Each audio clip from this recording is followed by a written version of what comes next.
Dang, Mountaineer Nation, has it been a challenge to bring you this video, but thanks for tuning in. I'm Carson Fox for another edition of Fox on West Virginia Mountaineer Sports, and it's an exciting edition because we are going to make predictions. All the cool kids are doing it these days.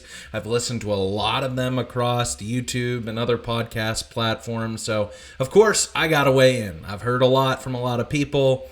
Don't agree with a lot that I've heard, agree with some other people that I've heard. So, man, I am excited to bring it to you. I was trying to do this show around all of the Jamori Robinson hubbub and everything that was going on in the news earlier this week. Then I get sick. Then I finally record this video and post it Saturday morning, only to find out that I didn't have the right audio settings selected. So you just get a bunch of mouth-moving Carson, but no audio. So terribly sorry about that. Apologies. Sorry if you tried to tune in to it. I appreciate you tuning in, wanting to listen, but I'm sorry that happened. So let's get into it. Before I get into actually the game-by-game predictions themselves, I got to start off with the news in West Virginia football land of this past week, and it was everything going on with the battle of four Mountaineers, Jamori Robinson, Jeffrey Weimer, Justin Harrington, and Ty Edwards, suing the NCAA to obtain an injunction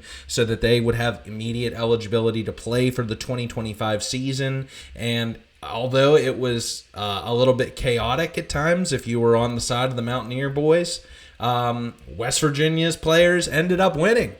Judge John Preston Bailey ruling in favor of West Virginia, even though the attorney, specifically in the case of Jamori Robinson, arguing that even if Robinson won in this case, that he's academically ineligible. So, oh man, and we got a statement. We heard from the athletic director, Ren Baker, that West Virginia is trying to do its own due diligence so as to not, put West Virginia at risk. And I think what he's referring to, after listening to a really good show with my guy Mountaineer Paul, and he had a sports legal expert Sam Ehrlich on, saying West Virginia doesn't want to put itself up for, I think restitution was the charge that could be get against them. Essentially, vacate all of the wins in which the players play, or specifically Robinson. So, why I even bring this up is I always feel, and if you've listened to my show long enough, you've heard this before, so it's not anything new, that West Virginia performs best when it is the David to the other, or the world of college football's Goliath. That West Virginia will always be counted out. It will always have to cut against the grain. It will always have to carve its own path. And in the cases when it is the underdog, it rises to the challenge. It's able to overcome adversity, and that's when West Virginia doesn't have expectations, when it's not the favorite, then that's whenever West Virginia is at its best. And I think West Virginia has this now manufactured outside influence chip on its shoulder because of this situation with Jamori Robinson against the NCAA. And I think that's going to play beneficially to West Virginia's favor this season. I don't think that West Virginia needed, because they've had enough, butt chewing all spring season, summer season, preseason camp from head coach Rich Rodriguez and this coaching staff. So I don't think they needed a Charles Wesley Godwin to come out to the practice field and yell at them and say, 14th, West, the nation's picked you 14th. Instead, what now I think they have is this, I hate when Ohio State fans had these Ohio against the world type of t-shirts during the college football playoff 11 years ago. But I think that's what now Robinson can have internally, of wanting to enact his revenge against the NCAA because they were trying to end his college football career. And I think the players can all band around him, can all band around the other three, and that's something that's that added outside influence that is going to have West Virginia motivated. And if it takes 2 games, which I'll get into about this schedule, if it takes them 2 weeks to get game shape ready, to be hit in practice so that they know how to give hits and take hits and the bumps and bruises that come along with them, then so be it. I'm okay with that. If they're only, playing a few snaps here and there throughout the first 2 games, and then they're full system locked and loaded, ready to go on September 13th. So I am very excited. I think that this has pretty much played itself out. Robinson's going to hit the practice field probably this upcoming week, and as well as the other 3. And again, they have to get in game shape. Maybe it's a few snaps here and there with the second or third teams as the game goes along against Robert Morris, maybe even into Ohio, and then 3 weeks worth of practice in. They're good to go because, the way the letter of that ruling from John Preston Bailey sounded, they are eligible. So if I'm West Virginia, I'm doing it because you don't bend the knee to the NCAA if you're the Mountaineers. So let's move on. Why I do not like prediction shows like this. I gotta mention this. I mentioned it last year when I did this video, and I just want to reiterate it because I take pride in doing my research, and I hope that that's one of the reasons why you enjoy my program is that I try to be as knowledgeable as humanly possible, but it's college football. And the reason why I don't like making these on paper preseason predictions in August, I have 4 reasons. First and foremost, injuries. Like, take for instance the news that this past week in Lubbock, Texas, with the Red Raiders, one of their star players out of their transfer portal recruiting class, in Quentin Joyner from USC at running back, now replacing Taj Brooks, one of the best running backs in school history, is down with an ACL tear injury. So as injuries pile up, that's a story to the season. And it doesn't necessarily have to add up because there's this next man up mentality. But if you have enough injuries to enough star players, we can see how that impacts a game. Sometimes you don't have such a good backup left tackle that you can replace Wyatt Milam so easily. Or we saw last season with, Aubrey Burks when he went down with injury, how thin West Virginia was in the secondary. So it's injuries that can affect an entire season. Weather can affect a game because I'm going to give you score predictions for this game. And take, for instance, the game against Texas Tech. Now, I've mentioned them twice in 2023. At that game, it was like Hurricane Irma or something. The outer bands of that hurricane swept through Morgantown in kind of like a mid-September day, and that affected play on the field. When the storm came through and it was raining and crappy out on the field, it neutralized the offensive ability of Texas Tech and Tyler Shuck to just go up tempo, throw the ball they wanted to downfield, became more of a defensive, run-heavy, conservative game, and that's how West Virginia hung in there for 3 quarters. Well, then skies part and it gets clear, and then in the 4th quarter, Texas Tech starts to take advantage, fights their way back into it, and almost wins that game. So weather definitely in an open stadium, not a domed one, plays an impact, whether people want to argue that or not. It definitely does. So weather, injuries, third and foremost, what's going on with the opponent, especially the week prior, or with your own team. We're talking about 18 to 22-year-olds, y'all. These Gen Z players, I know they're getting paid, so what extra added motivation or, distractions they shouldn't have. But I'm telling you, inside their own personal lives or what's necessarily happening off the field, then can play an impact and a role on what happens on the field. I don't want to go real dark and drastic here, but I can remember being at the game a week after Jasper Howard was murdered from UConn back in, I think that was 2009. And what do you know, opening kickoff, UConn's players maybe heads were elsewhere. Tavon Austin takes it back to the house on the opening kickoff. Again, very nuclear example there for you, but it's just things happen during the course of the season that happen off the field that I'm telling you that bleeds into these players' lives and then impacts play on the field. So anything can happen on any given Saturday of where players' heads are at.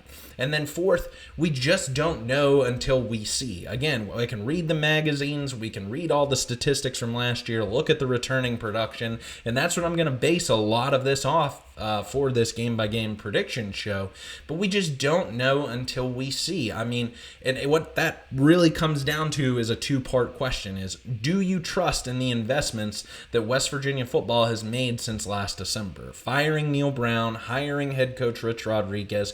Do you trust in that brain trust that he has with all of the assistant coaches that were hired, the recruiting staff that was completely flipped over, the talent that they identified out of the transfer portal, the way they've been able to develop it through the spring season, over the summer, into the preseason camp?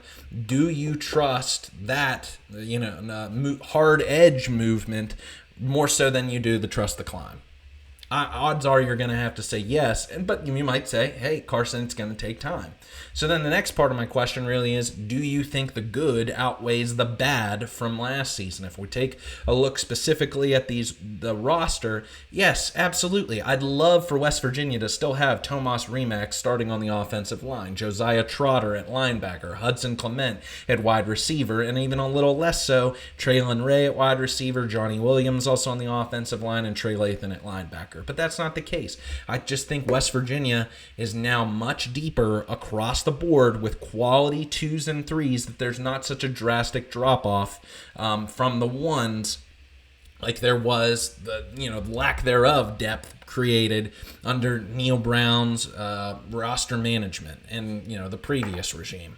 And I just think that there was so many players, and I mean we got this case in point example, 8 guys who left the team in the transfer portal in January who were not scooped up by Power 4 teams. And then 21 players who were cut after the spring season also picked up by teams at the G6 FCS level or not playing anywhere. And I think Colby Spells' case. So it's just there was a lot of, I don't want to say fat, but there wasn't a lot of quality other than the players that I just mentioned that were coming back. So those 6 players really that you'd still like to have is everything else that West Virginia's added, totality across the board, making up the difference for what would have been brought back for 2025. If, would I have loved if all of those players had stayed? And do I think if the transfer portal rules were different in college football and you didn't have that winter window, you would have to transfer after spring, so all those 6 players would have had a spring season with the Mountaineers? I think all of them would have stayed? No. I think some, money was too good to be, you couldn't say no to the money in a case of a few of them. But who knows? You might have been able to keep a couple extra. So where I want to move on as we get into these game-by-game predictions, looking at the preseason SP Plus rankings, take these for what it's worth. If you don't trust ESPN, you'd rather go to another source for them. And these were the final rankings for summer, released on August 13th, taking a look at overall offense, defense, and special teams for all the teams in the country. West Virginia, according to these rankings, is ranked 60th. Only 2 teams on West Virginia's schedule for this year are ranked lower, so if you just go by the strict numbers, they're only projecting 2 wins for West Virginia. That's Houston, and if you count RMU, so 3. Houston at 63rd and Ohio at 83rd. So I'm telling you, I don't buy this. I don't buy these numbers. I think that West Virginia is better than what the numbers are proving. They're just unknown at this point in time because of all the newness to all the players on the roster. And I don't buy that this is that tough of a schedule. I really don't. I think that if you were taking one of the better teams, so let's maybe go with the best in 2018, or if you want to go 2012, with Geno Smith, Tavon Austin, Stedman Bailey, or 2018 with Will Grier, David Sills, and Gary Jennings. I think a team with as high-powered of an offense as this one, with the schedule that West Virginia has this year, would go undefeated. So when I look at this, given all the unknowns, I don't think that we're going to have this cataclysmic drop-off that West Virginia falls to the kinds of record that some of the national and even regional pundits are saying out there. I think the people who have more of a thumb on the pulse within the West Virginia media and content creators have a little bit better of an idea of what this team is. And I'll tell you, I've done the research for this video and this show, so I can give you all of the reasons why to be positive, but I still predict some losses. I don't think that this is a year that West Virginia Virginia is going to win a Big 12 title or participate in its championship game, get to the college playoff, and do all of those things. But I think it's going to be fun. I think it's going to be wild. I think it's going to be interesting. So it's going to create for enough excitement throughout all the way into November, whereas last year it felt like the season was just a whoopee cushion. Once we got out of September, there was no life, and then it just kept getting worse and worse and worse until it was a burning dumpster fire, and you couldn't wait till Neil Brown got kicked out the door. So I don't buy some of the hype into some of these other teams around the Big 12, but I will tell you who I think are the good ones. So let's start it off. Now 15 minutes in, got a lot to talk about for this show.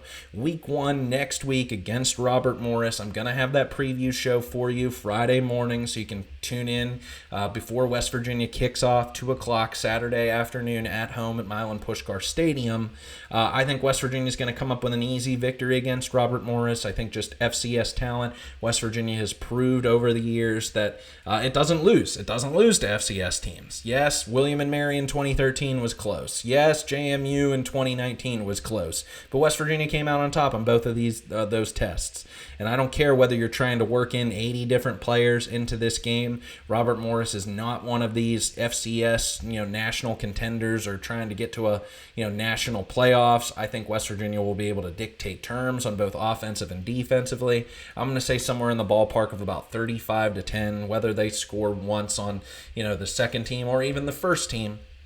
We saw Albany do that last year, and West Virginia was able to handle it. I don't think that it's going to be anywhere competitive in this game, and West Virginia is going to be able to, fans are going to be able to breathe a sigh of relief and not feel like, oh my gosh, this is a competitive game. Now, week 2 might be a little bit different. I know that Ohio, it's a road contest in Mountaineer Nation, just like they did at the Backyard Brawl in 2022. ESPN reporting it's going to be 90% West Virginia fans.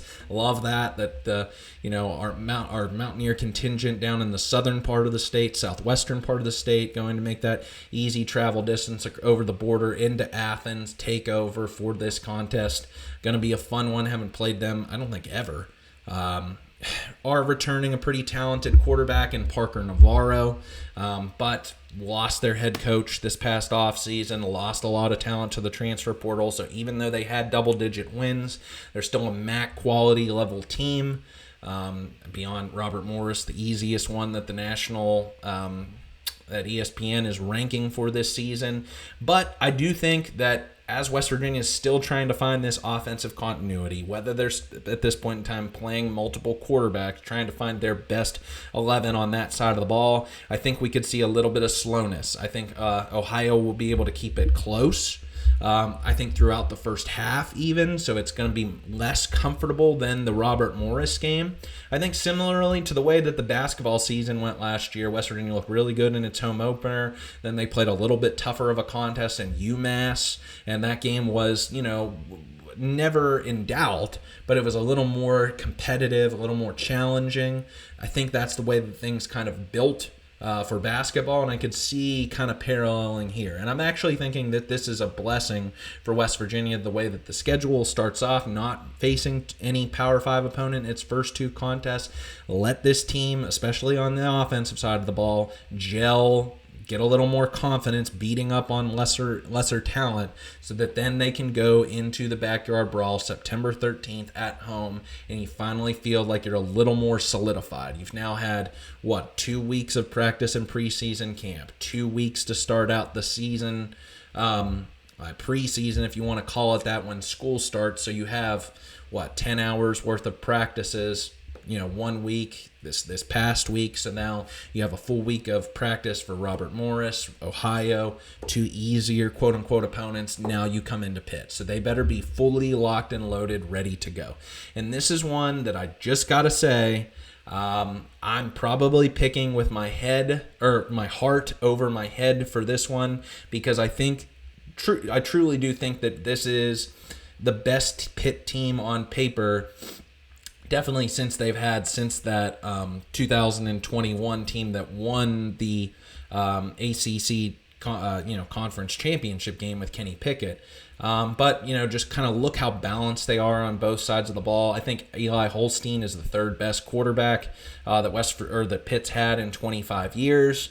Not as good as Pickett, and right behind, I would say, Rod Rutherford. But of what I saw in that contest last year in the first 7 games of the season that they started out undefeated, I really liked what I saw out of Eli Holstein and think he's a gamer. But has he recovered from his traumatic leg injury that knocked him out for the rest of the 2024 season and then lasted into the off season?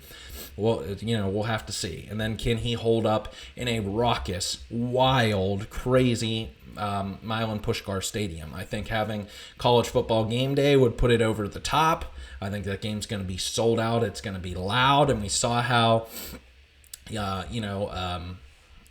quarterback from a couple of years ago for Pitt, name totally escapes me off the top of my head, but he was the worst quarterback I feel like that I'd ever seen in a Pitt uniform. So totally gave it away. But they have also some other skill position players I like. Desmond Reed, all-purpose, all-American at running back. Only 26 rushing yards on 11 carries in that Backyard Brawl game last year, but did have 4 catches, 2 of them for touchdowns and 50 yards. Kenny Johnson was a really good wide receiver in that contest, came up with some big catches and a big body, 6'2", 205. They also have Poppy Williams, Sincere Lee, upperclassmen, returning starters. And then defensively, Kyle Lewis, All-American at linebacker, and Raheem Biles, who should be an all ACC player by all is said and done. And then in the back end, Javon McIntyre has started, I think, now into his 3rd season. But ultimately, because it nauseates me to talk good things about Pitt. I don't want to do that, but I will give respect where respect and credit are due. But it's taken 2 West Virginia implosions of epic proportions in 2022 and 2025 for Pitt to beat West Virginia. Over the last 25 years, Pitt has only beaten West Virginia in Morgantown twice.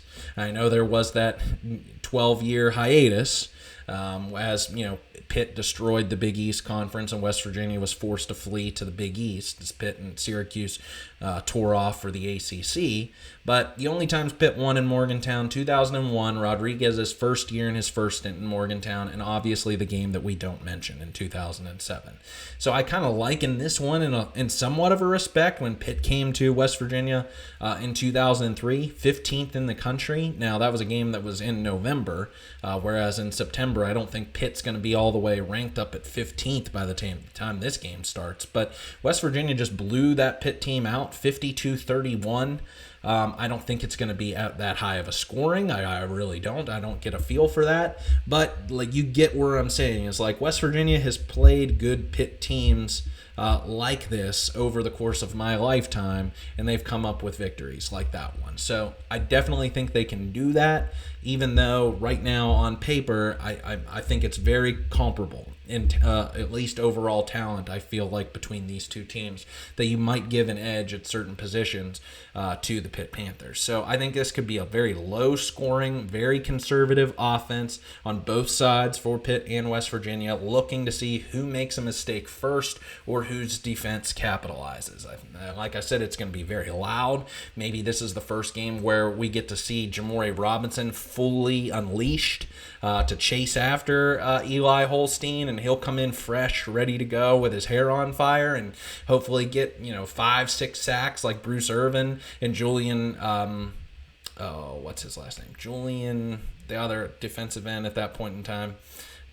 Darn, I'm blanking here on it. And in 2011, and then maybe West Virginia also deploys Ty Edwards, big bruising running back. We saw how C.J. Donaldson was able to eat Pitt alive for 3 seasons, 22 through 2024, when Pitt has to tackle a big-bodied running back. So I'm going to say 24-21. Maybe it goes down to 2009 with Tyler Bittenkurt kicking a walk-off field goal, and that's how West Virginia wins in Morgantown. Everybody goes home happy. So would absolutely love that. Why I think, though, that game is a fork in the road for the season. We saw how that happened in 2022. Same with 2024. West Virginia now comes up after the Backyard Brawl with 3 pretty hotly contested contests, with 2 of them being on the road before entering a bye. So West Virginia, not only just because you would absolutely love to beat Pitt, I kind of almost consider that West Virginia's Super Bowl for this season, in that I would be very happy if West Virginia still won the Backyard Brawl but finished 7-5 rather than lose the Backyard Brawl and finish somewhere like 9-3. That's how much that game really matters, but I don't think West Virginia can get to a record like 9-3 while losing that game, because of the confidence that will inspire in all of these players and keep their heads in it. There are a lot of players, as I mentioned, who are on 1-year deals, who are in their last year's worth of eligibility. So if they're not particularly seeing the field, what is their motivation to play in this contest? So I don't want it to derail like Florida State's did this past year and the season go tank and go south. So I don't think that's going to happen, especially if West Virginia wins that contest against Pitt. So next one, on the road at Kansas. I'm picking this one as a win, 31-24. I've listened to some other shows out there, and I just don't understand the love for Kansas. I truly don't. I know that Kansas is coming into this game off a bye, plus it's the Big 12 home opener in their brand new multi-million-dollar stadium. But for one, first and foremost, I'm not much of a Jalen Daniels believer. I think I'll give him the benefit of the doubt and say that maybe his struggles on the early half of the season were due to him not playing a whole lot of football the past 2 seasons prior. Did pick it up as the season went along, but he was one of the nation's leaders in interceptions thrown. He was bad. He was the reason why West Virginia was able to come back and win that contest last year in Morgantown, in addition to an offense really turning on the Jets over the last 4 minutes. But it was Jalen Daniels' turnovers that gave West Virginia life. So I just don't believe in him. And then all of these skill position players that Kansas is replacing after him.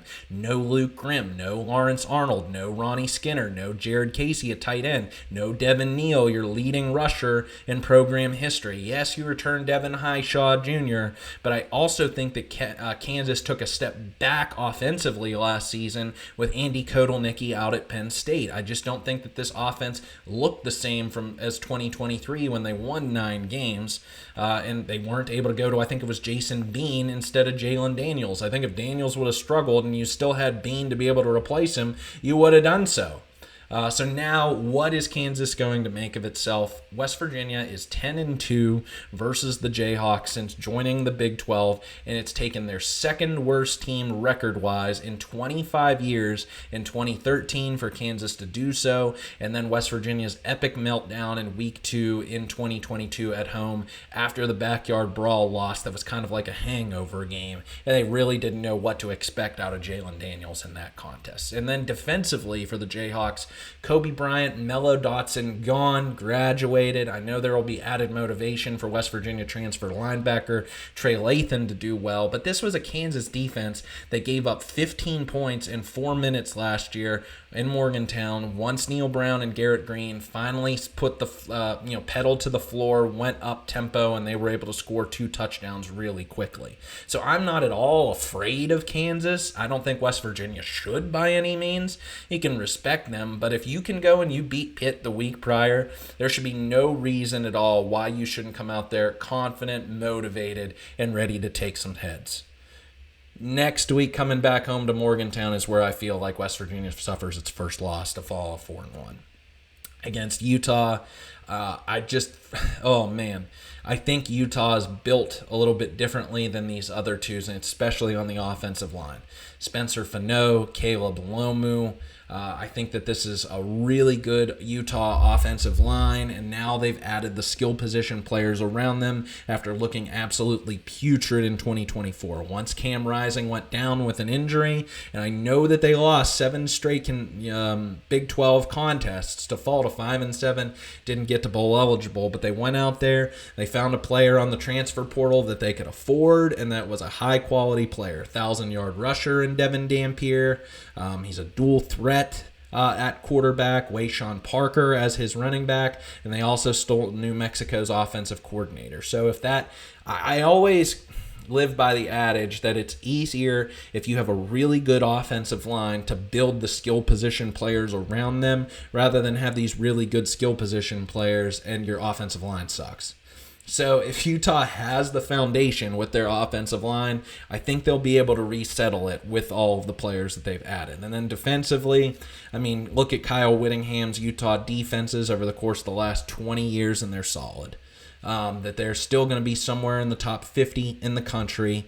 And this is where, West Virginia sometimes has some of its games where things just don't go right the way they should. And I think this could be one of them against a team that's pretty buttoned up collectively across the whole.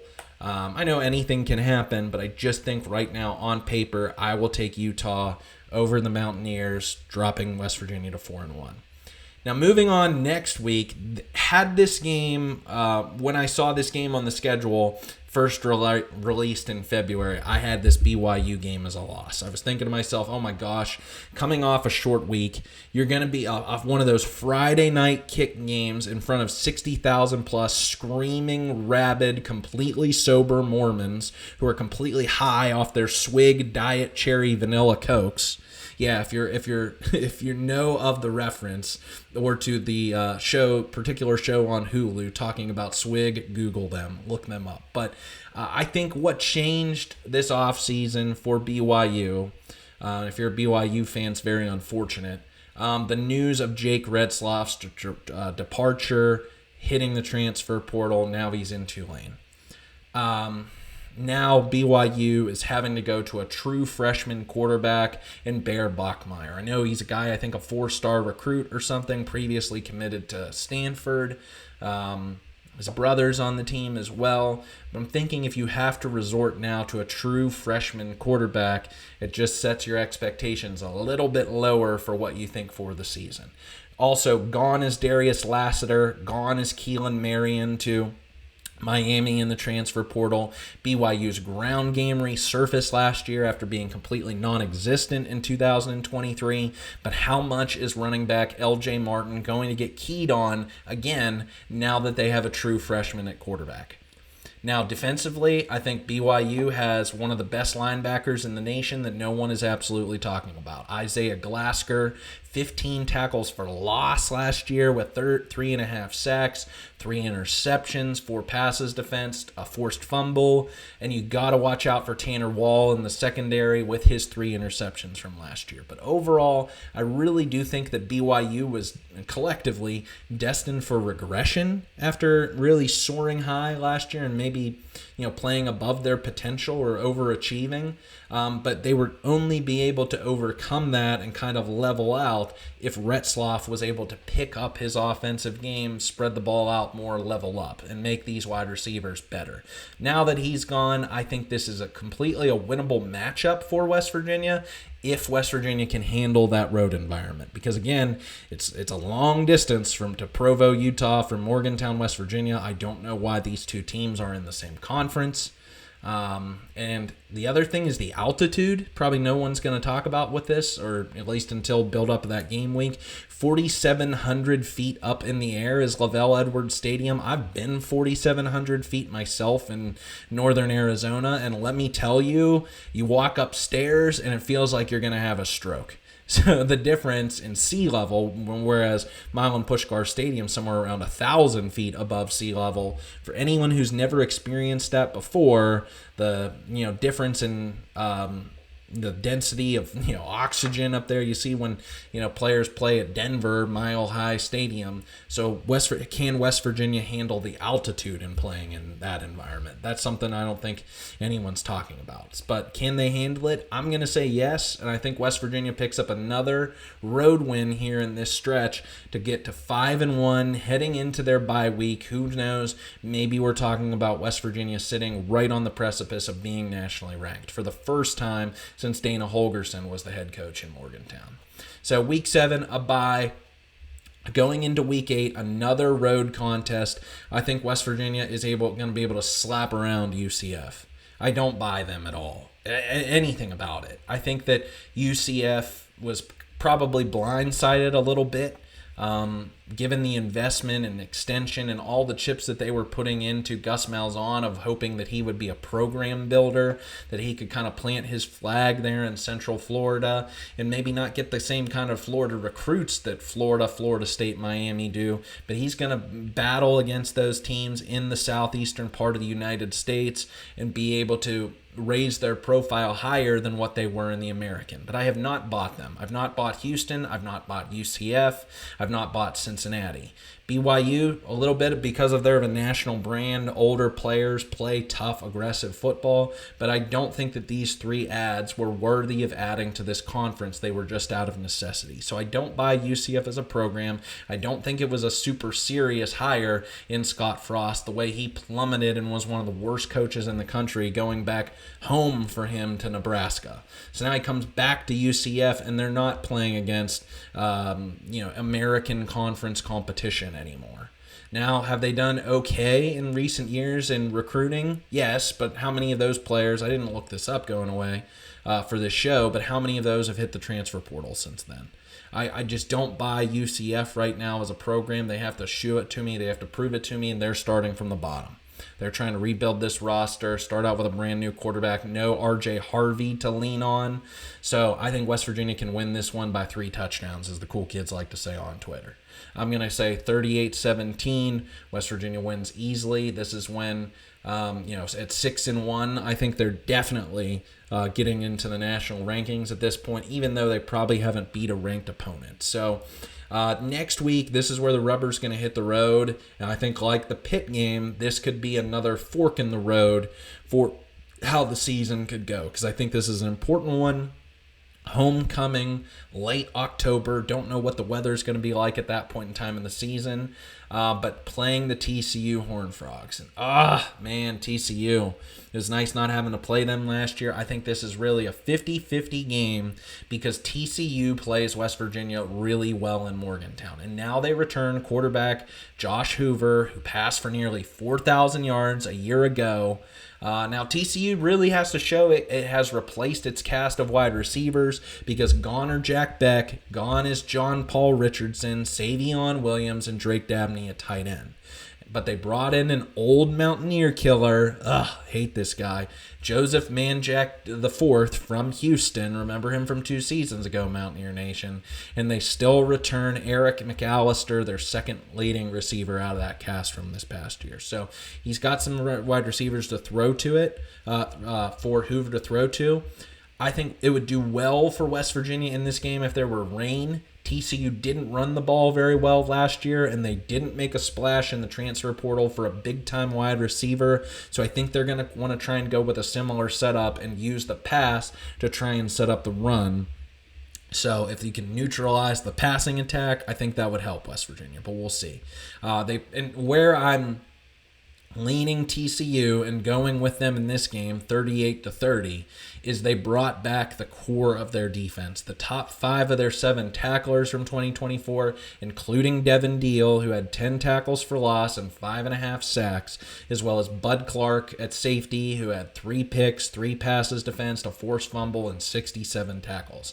And I really like Nnamdi Abiasser at linebacker as well. So because TCU plays West Virginia so well in Morgantown, it's going to be a dogfight as it always is with those Horned Frogs. West Virginia, I still, like I said, 50-50, but right now on paper, making me make this pick, I just don't know if West Virginia can win that one. So I'm going to go with the Horned Frogs. West Virginia now at 6-2 on this season, moving into Houston. And I don't understand the love. I've listened to also some other podcasters on Houston.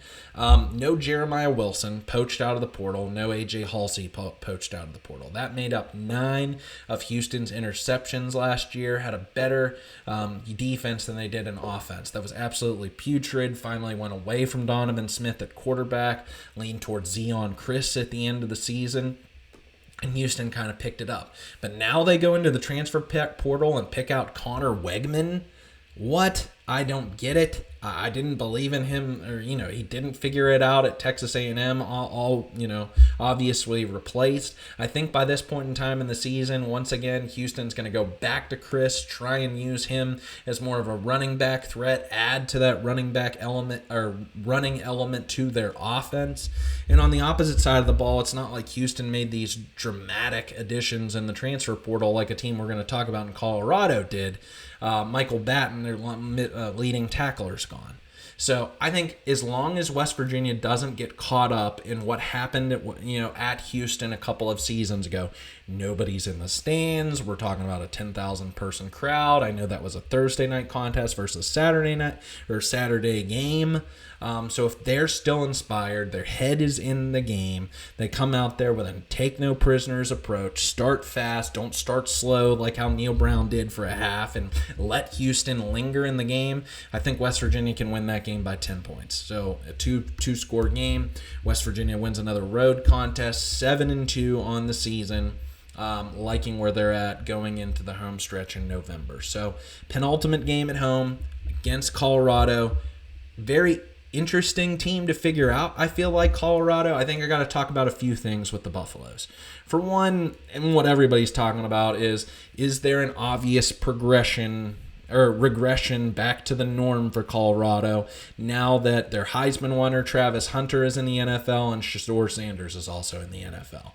I think to only go 9-4 with a blowout loss in the Alamo Bowl, yet you're having two of those players have their jerseys retired. What does that say about what the ceiling is in Colorado? That's a pass-first team also, having watched a few Colorado games last year, that now has Shedeur Sanders gone, Travis Hunter, LaJohntay Webster, Jimmy Horn.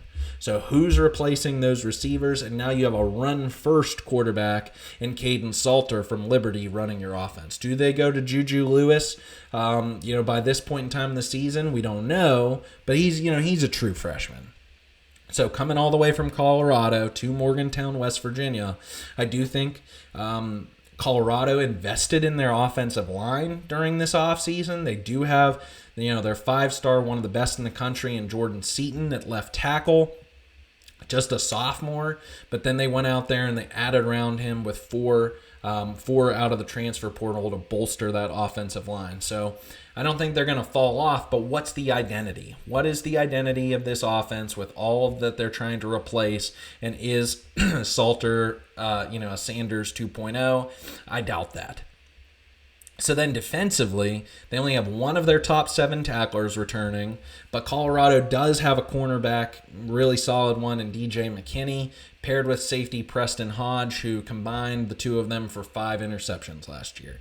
Colorado also did go pretty heavy in the transfer portal defensively. This was a top 20 class in the country, trying to build back up that aggressive pass rush, namely in Jaheim Otis from Alabama, defensive tackle. And you know how I love me some 300-pound plus defensive linemen. So, Colorado, interesting case study. I'm going to be watching them very closely as the season progresses. But right now, I think the Mountaineers can beat them, and here's why. I like all credit, kudos, power to Deion Sanders for his battle, medical issues that he's had over the course of the last 2 seasons, but this past offseason beating cancer. But it's just probably made for an unconventional, different kind of off-season. How much coaching did he do over the spring to get this team to gel over the summer? Again, we're talking about a late November, mid-November kind of game, so maybe by this point in time in the season, they're, completely different than they look now. I think they're going to get crushed in their first contest against Georgia Tech. But, where are these players' heads at? If it's not a competitive season, again, I don't know what is, and everybody questions this with Deion Sanders. If Mike Norvell and Florida State aren't working out, there are national rumors of him potentially leaving for Florida State, going to the NFL, who knows? So I just don't know what the long-term viability in life of Deion Sanders is in Colorado. So at this point in time, is this team's head in completely different places? And that's where I think West Virginia can take advantage, because they're still trying to compete. Again, now at this point in time, with a win, would get to 8-2. That's awesome. So love that. To get to 8 wins by mid-November there, I feel like that's a goal achieved for this team. That's a goal achieved for this season, and we should hang our hats on that because I think West Virginia is going to come up with 2 losses over their last 2 games. So the next week, traveling on the road, I'm going to have the privilege and really honored to have this opportunity to go and see my Mountaineers out in Tempe. Going to go see West Virginia play against Arizona State there in mid-November.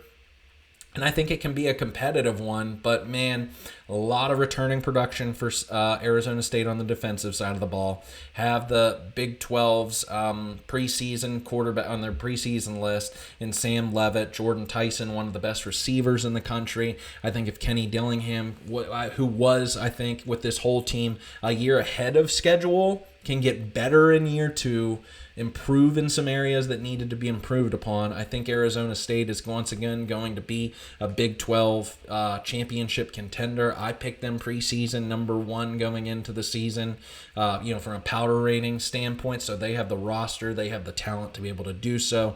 I think they're going to beat the Mountaineers by about 10. So a tough road contest all the way out in Tempe, Arizona, though West Virginia at this point in time has won all of its road contests. I can't believe I'm saying that. I don't know if it's going to happen, but that's why I'm predicting it. So that's where West Virginia is going to suffer a loss and fall to 8-3. Then a bye week. I don't like the timing of that second bye week like that so late in the season. But it is what it is from what the Big 12 schedules West Virginia. So now you got your season finale, your last game of the year, and you're going with Texas Tech, who, if they're challenging for a Big 12 championship, are going to have a take no prisoners approach just like they did this past year. And I think this one's going to be a dogfight. This one might be one of those shootouts that you love out of the Big 12. I really, at this point in time, like going through all my picks, haven't really called for much of a shootout into the 30s and 40s. So by this point in time in the season, maybe West Virginia's offense is firing on all cylinders as best as it's humanly possible, can for this season. But West Virginia ultimately falls like something 42-35. I just think Texas Tech was the, class of the country, right up there with LSU in the transfer portal. They invested heavily on the defensive side of the ball into their offensive line before Joyner got hurt. They're at running back. Baron Morton returning. They have a cast of receivers that they can rely on. That team, right along with Arizona State, Baylor, Iowa State, Kansas State, maybe even Utah and TCU on the outside looking in. So if that's where West Virginia ends at 8-4, I'm happy. I think that this team could have somewhere in the ballpark of a 4-8 floor and an 8-4 ceiling. So if that's West Virginia capitalizing on its ceiling, I'm really happy with that. If they, don't finish the season in the top 25, even with a bowl victory, maybe they get back to the Duke's Mayo Bowl, where they travel well to, and that's one of your higher quality bowl games out there. So you're not getting to the college football playoff or anything, but play a pretty quality opponent in a bowl game. Could get to 9-4. I'm very happy with that. If you have a Backyard Brawl win and 9 wins for 2025, I'm calling that successful. And I think it's on the table because of all of the things that I listed. So, some people say, I've seen some, Vegas is picking West Virginia to just get, I think 5.5 wins is their over and under. So 5-7, a lot of the people are picking somewhere in the ballpark of where I am, anywhere between, 6-6 or 5-7 to like an 8-4. So I'm definitely on the higher side, according to most people I've listened to out there. But I've just laid it all out for you over the course of 45 minutes. I think that West Virginia has the ability to do so. And you know who else finally believes? My guy, bringing him back for the 2025 season. I think I just kind of forgot about him there as I was mired in so much anger between the Penn State, Pitt losses, and so many in between, bringing out the West Virginia Swami. So the Swami says West Virginia is going to have this kind of ceiling achieving seasons and get back to 8 wins and build upon it for 2026 when they can take that next step and try and challenge for a Big 12 championship. So, like I said, no Baylor on the schedule, no Iowa State, no Kansas State. Yes, Arizona State, Texas Tech, BYU, and Utah. So in TCU. So that's the thing. Beat some of the teams who I think you should. I think that's Robert Morris. I think that's Ohio. I think that's UCF. in Houston, definitely, and then take advantage of some of those teams that you're kind of, middling around. I'm looking at Pitt, I'm looking at Kansas, BYU, and Colorado. And if you fall, you have some stumbles there against like those teams I said who are either better than you or of comparable talent. So Arizona State, Texas Tech, TCU, Utah. Again, I'm happy with 8-4 for this first season. With all the turnover that they had on their roster from this past season, I want to give you, I think that would be a nice success for this year. I'll give you my rankings so we can track this and why, like I said, you can do all the research, you can plan how it's going to happen out on paper, but ultimately at the end of the day, these are human beings out there playing a sport and anything can happen. That's the beauty of college football. So it could go completely different than the way that I'm potentially predicting it. That could make me look foolish, but I'm just giving you the best analysis that I can based upon what information that we have, collectively to make these kinds of predictions. So in 2023, I hit the nail on the head. I said West Virginia would finish 8-4. Didn't have the right teams predicted, but said West Virginia was going to be 8-4, and they ended up doing so. And I even said they'd win their bowl game. So 9-4. Last year, I picked West Virginia to be 9-3. And then unfortunately, West Virginia fell to 6-6 in the regular season. So I was off. I think I was right in thinking the teams. Oh, I didn't think they would beat Penn State for one. But then I thought there was some.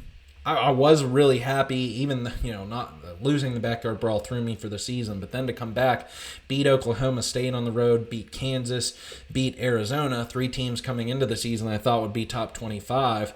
That was pretty impressive. But the way that the rest of the season unfolded, losing to Kansas State, Iowa State, Baylor, the season went down the tubes. So we'll mark that down. I'm going to say somewhere in the 8-4, and if West Virginia can get to a bowl game and win a bowl game because they'll have a lot of players returning for 2026, we're kind of going to see, I feel like. Yeah, it depends upon the opponent, but we'll have added motivation to win the bowl game similarly to like they did in 2023. So what do you think? Am I too high? Am I too low? Am I just right, Mountaineer Nation? Would love to know your thoughts. Good, bad, or indifferent, anything in between. If you like this video, please like it so more Mountaineer fans can see it across YouTube. Would love to have you as a subscriber to my channel for 2025. As we gear up for this regular season, I'll be back later this week. We're going to preview Week 1, Game 1 against Robert Morris, the Colonials, FCS opponent at home in Morgantown, the first of a 2 preseason, as I'm calling it, for West Virginia, that they should win just by how much. What are we going to see good and bad out of the offense, defense, and special teams of the Mountaineers in that contest. So tell your friends, tell your family, tell your dog that I do this each and every week and have a lot of fun doing it. And man, hail West Virginia. I'm excited. Let's go spot the ball.